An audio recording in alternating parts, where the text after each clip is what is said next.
कधीच नाही चुकणार तुमचे फेवरेट टीव्ही शोज झी5 सोबत, तेही एकदम फ्री. खाणीवरती एक मशीन आणलं होतं, त्याचं टेस्टिंग चालू होतं. त्याच्यात हात घातला, कापलं, 2-3 टाके पडले. अरे मग या सगळ्यात तेजूची काय चूक? तू तिच्यावर का हात उगारलास? शत्रुराव, मला पण आवडलेलं नाही ते.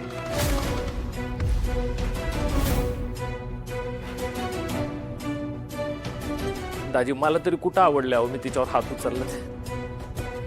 मला पण लय वाईट वाटलं, पण काय करणार, अचानक ती लागलेल्या हातावर आली, जीव जायस आला होता. एकदम डोक्यात कळ गेली आणि रागाच्या भरात कधी हात उचलून गेलो कळलं पण नाही. म्हणजे तुला राग आला तर तू नेहमी असाच हात उचलतोस तिच्यावर, हो ना?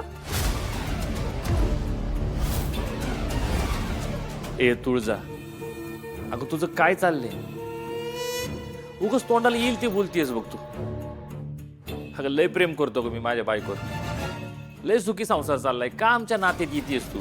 हे बघ, तुझं काय प्रॉब्लेम असेल ना तर मला सांग.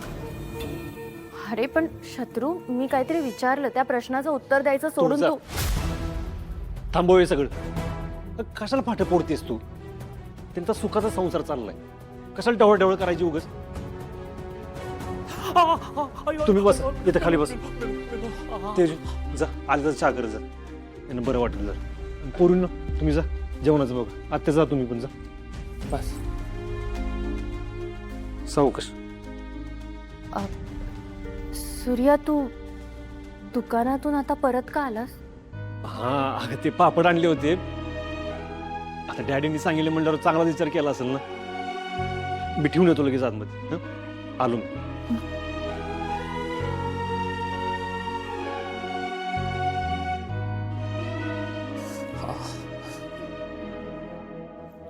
ए भाईनाबाई, तुझा संसार कर ना नीट, माझ्या नादाला लागू नको. काय उग उब लागती म्हणून इस्तू हातात धरायला जाऊ नको, तुझेच हात पळते. अनुभवाचे बोल वाटतायत तुझे. नाही म्हणजे हात पोळला नसला तरी जखम मात्र झाली हाताला. बाय द वे शत्रू, मला एक सांग, ती जखम कशी झाली आहे तुला? नक्की कुठे गेला होतास तू? मगाशी सांगितलं नाही का, खाणीवर गेलो होतो आणि तिथं मशीन मध्ये हात. शत्रू आराम करा, चला चला चला. सुधारा ना, तुला कुठून जायचं ते. सरड्याची धाव कुंपणापर्यंत. मला माहित आहे शत्रू, तू कुठे हात टाकून आलेला आहेस. यावेळी फक्त हात अडकलाय तुझा, पुढच्या वेळी तू अडकलेला असशील. तेव्हा नाही तुला सूर्यासमोर उघडा पाडला ना, तर मीही तुझी बहीण नाही. झी5 ॲप डाउनलोड करा आणि पहा सर्व एपिसोड्स एकदम फ्री.